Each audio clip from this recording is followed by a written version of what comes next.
Hello BookTube, welcome to my 2025 library tour. In this episode, my cookbook collection, which is located here in the living room. Let's get going because I have two shelves of cookbooks to talk to you about.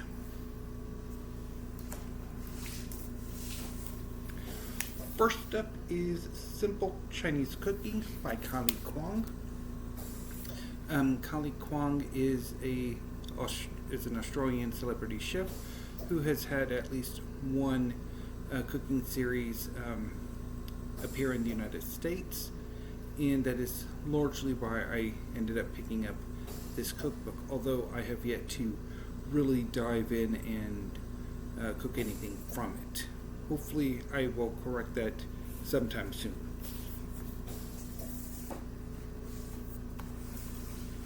Sticking with Chinese-inspired cuisine, this is Kung Food by John Kung. John Kung is a Detroit-based chef, and this cookbook focuses on diasporic Chinese cuisine. And I'm really looking forward to looking into it, although I haven't really given as deep a dive or cooked anything from it so far.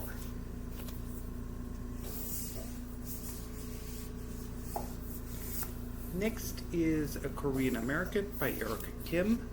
Eric Kim is a food writer with the New York Times food section, and sometimes appears on the New York Times' cooking YouTube channel. John Kung also has a YouTube channel. So Korean American is a collection of Korean American dishes. I haven't dived too deeply into this cookbook, although I've had it for a few years now, but I did try the rice recipe, and I want to give it another go with different varieties of rice and see if I have better luck with it.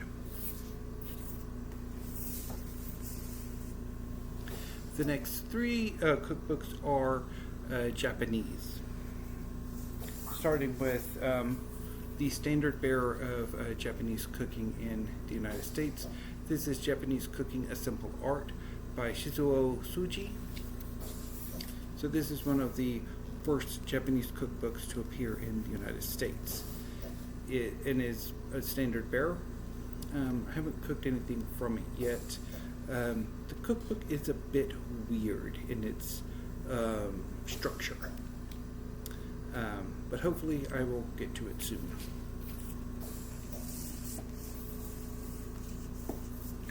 I also have Simply Japanese by Mayuri Murata. So this is a more contemporary cookbook of Japanese dishes that I really want to get to, although I have not yet.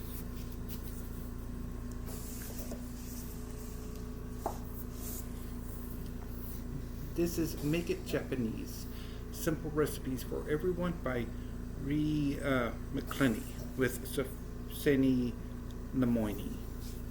So this cookbook is, I think,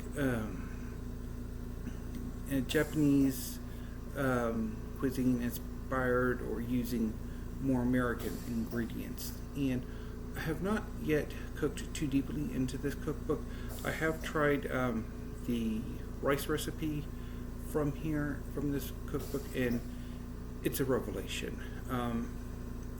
I've recently started using medium grained rice, and the recipe in this cookbook comes out perfect every time I have tried it.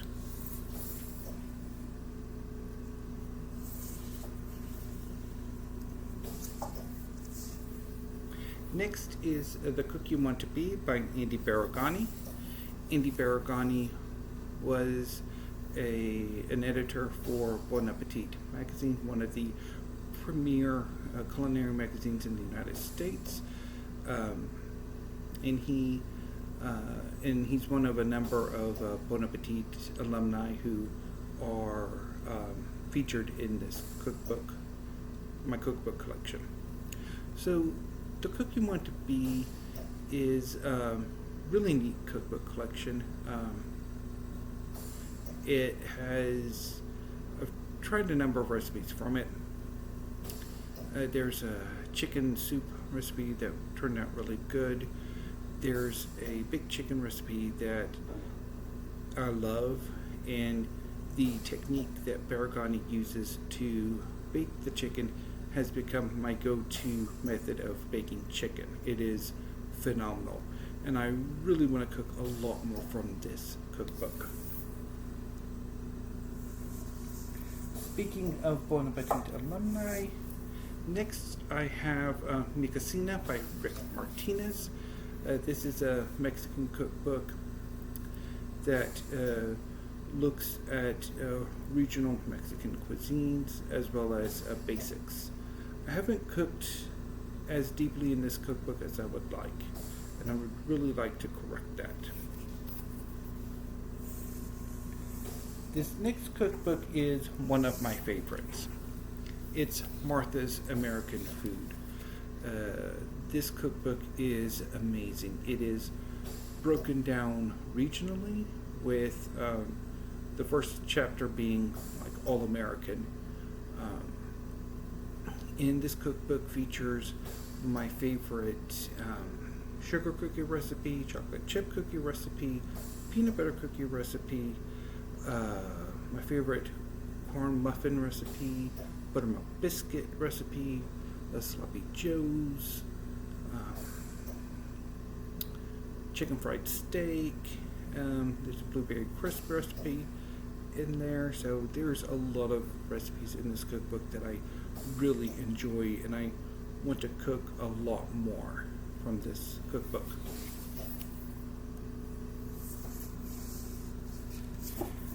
Going down to American regional cuisine, this is the Big Texas Cookbook by the editors of Texas Monthly. So this cookbook looks at Texan cuisine and all of the culinary influences that has formed Texan cuisine, from the American South to the Southwest, Mexican cuisine, Asian cuisine, as well as German and Czech cuisine. I've not cooked as much in this cookbook as I would like. Also, one neat thing about this cookbook is that it is organized by sort of type of meal. So there's like you're having a barbecue or a big family celebration or a picnic or stuff like that. It's kind of neat.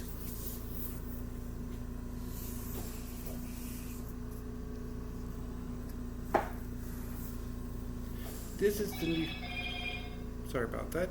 This is the new Spanish table by Anya von Bremsen. This cookbook appealed to me quite heavily a few years ago. It was one of the cookbooks that I checked out from the library quite frequently, and I wanted to have it in my collection, although annoyingly I have yet to really cook anything from it.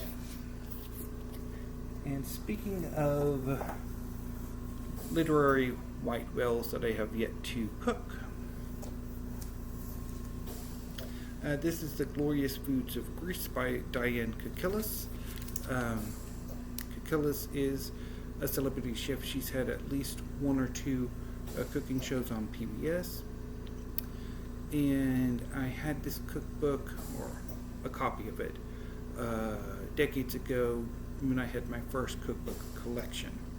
I did cook a few recipes from the cookbook then, even though I'm not nearly the chef I am, or cook that I am now. Unfortunately, I haven't really gotten into this cookbook since I re-added it to my collection. The next batch of cookbooks are all baking books. First up is The Kosher Baker by Paula Schwer. I picked this up from the University of Chicago Press, and I picked it up largely because I'm interested in non-dairy baking, and this cookbook features non-dairy recipes, and there are a number of recipes I would like to try, although I have not gotten to them yet.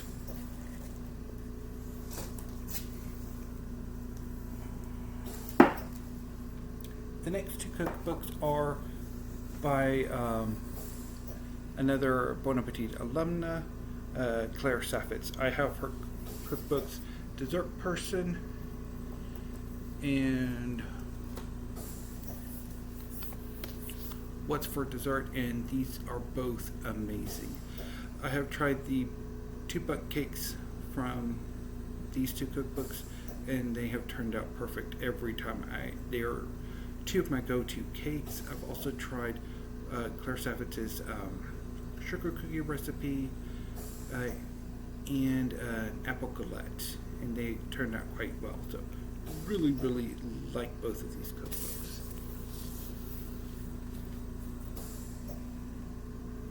And Claire Saffitz has her own YouTube channel.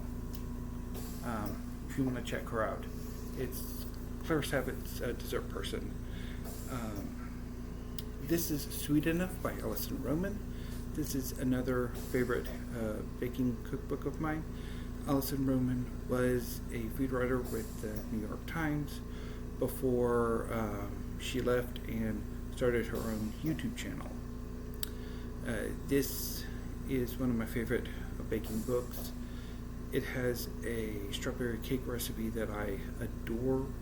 I also love the vanilla pastry cream recipe, which is a perfect pudding. And just today I tried the salty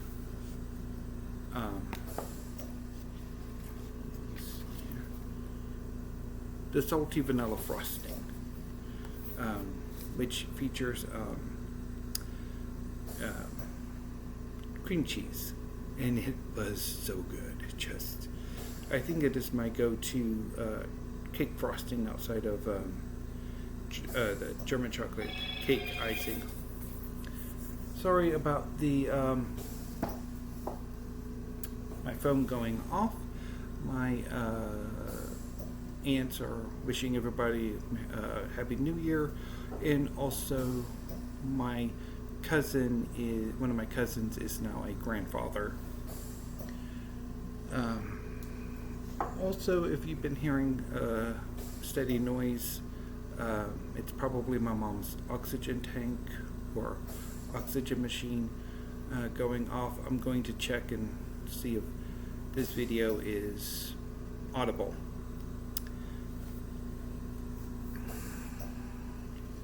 So next is Crumbs and Doilies by Cupcake Gemma. Crumbs and Doilies is a bakery in London, and its proprietor, Cupcake Gemma, has her own YouTube channel. I picked this cookbook up largely on the strength of that. I would like to try some of the cakes in here, although I haven't really tried anything outside of jazzed up Rice Krispie treat that did not quite turn out how I would like.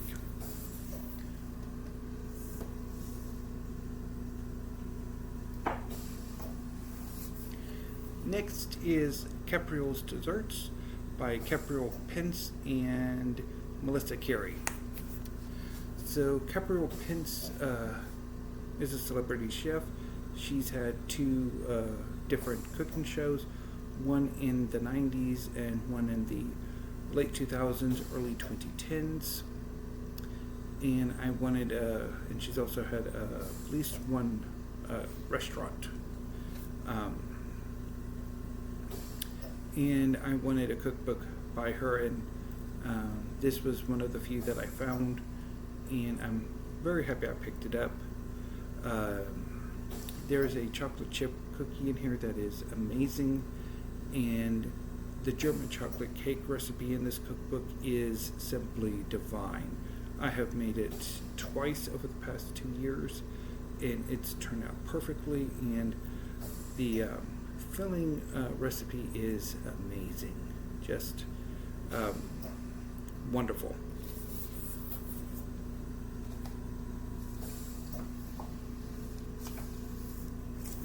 Next is Sweet Alchemy by Yigit Pura. Yigit Pura won the first season of Top Chef's dessert or pastry season. And I picked this cookbook up because I wanted something by him. This is, I think, his only cookbook, and it is a bit highbrow,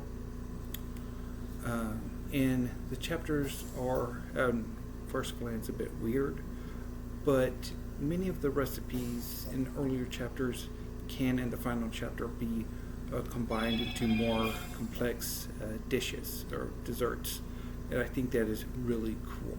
I really want to look at this cookbook in more depth.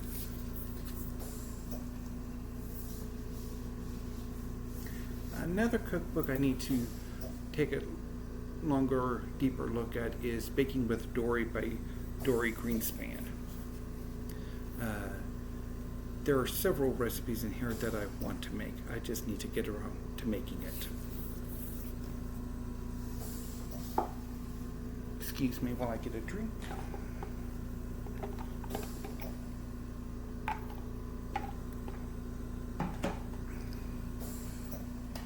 So next is a return to Martha. Next is a return to Martha Stewart. This is the baking handbook. This has a number of wonderful recipes, including chocolate cupcake recipe, banana nut bread, pecan pie, coconut pie. So really like this cookbook. And the final baking cookbook, at least for now, is Mooncakes and Milk Bread by Christina Cho. So this cookbook is centered on Asian baking. And I picked it up because I really would like to try to make some milk bread, and I'm a bit obsessed with mooncakes, although I have not baked anything from here yet.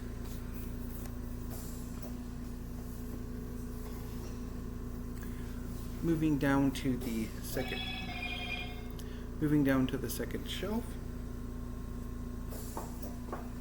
I have two cookbooks by John Cannell, who has the YouTube channel Preppy Kitchen. First is Preppy Kitchen, and the second is Preppy Kitchen Super Easy. So Preppy Kitchen is organized seasonally, fall, winter, spring, and summer, and there are a number of interesting recipes in this collection I would love to cook more from. And Super Easy is a bit more traditionally structured, and the neat thing about this cookbook is that John looks at each recipe and gives variations. So there's a orange chicken recipe that you can fry, bake, or air fry. So that's really cool.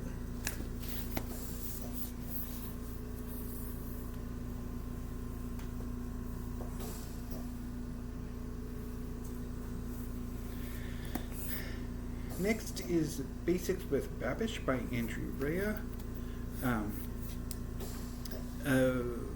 Andrew Rea is on YouTube as Binging with Babish. It's now the Babish Culinary Universe. And I picked this cookbook up because I'm quite a fan of his YouTube channel, although I have yet to really make anything from it.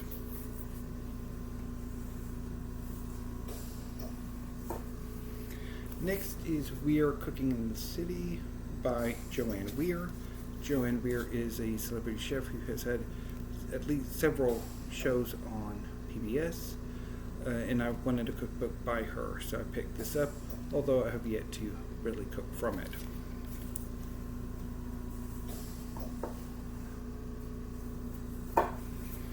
Next is Big Little Recipes by Emma Leperock.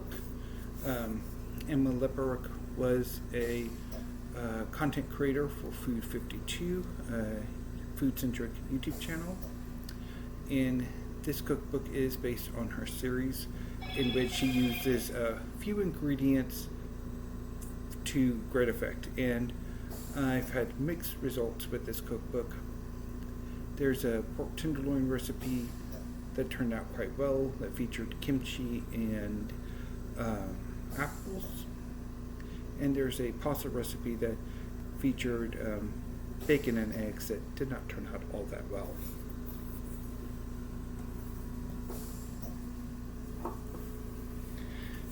This is Ina Garten's Barefoot Contessa Family Style. This is one of her earlier cookbooks and features cooking for large gatherings, which is a bit difficult for me. So the only cookbook I have, or the only recipe I've made from this cookbook is macaroons. Although I would like to make more. I'm just banned from cooking for crowds because I get stressed out.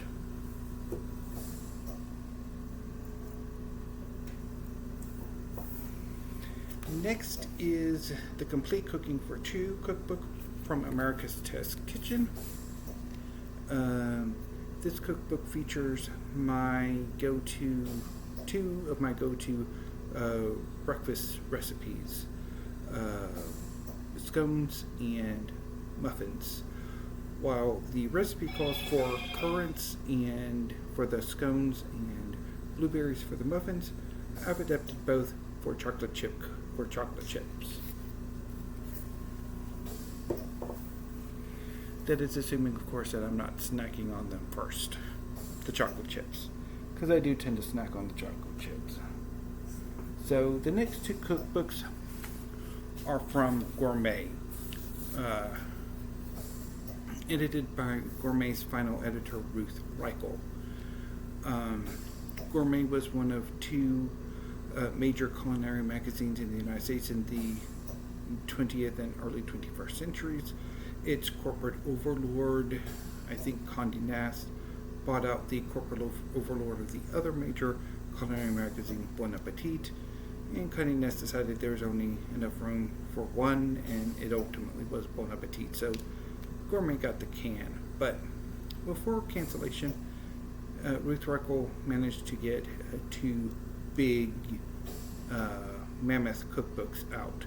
This is what I call the Gourmet Yellow Cookbook, and it has a number of recipes that I adore.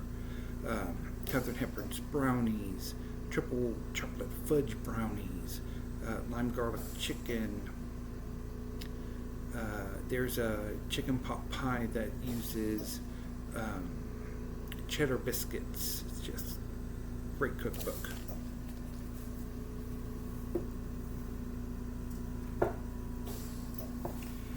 But that's not to say that Gourmet today, the Green Gourmet Cookbook, is any less. It has a fudge recipe that has become my go-to, and there's a black bean quesadilla recipe in here that is really phenomenal.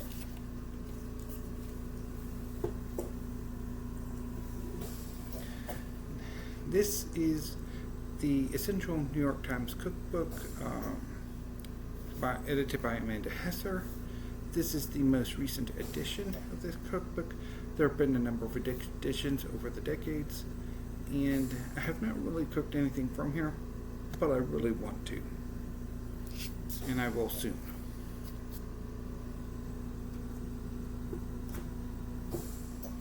And finally,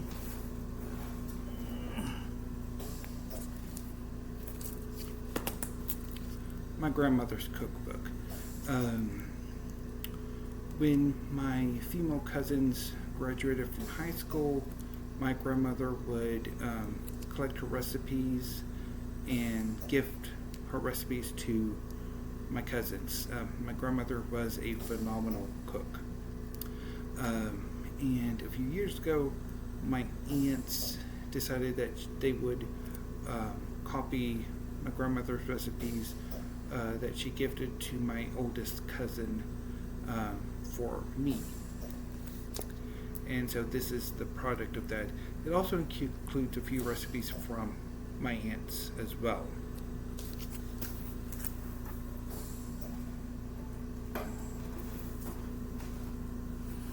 So that was my cookbook collection. So the next episode will feature my writing and art books. So until then, BookTube, thank you. Sorry for the interruptions, but unfortunately, since my cookbooks are in my living room, I kind of have to film in here because I'm not going to haul all of them into my bedroom or the library to film. That would just be a pain in the rear end. So anyway, hopefully this video turns out. Otherwise, I'm going to have to come up with something else. So anyway, although then you wouldn't see it. So if you see it, awesome. If not, anyway, until I see you in the next episode of the 2025 Library Tour, thank you, have a great afternoon or evening in this case, and stay safe.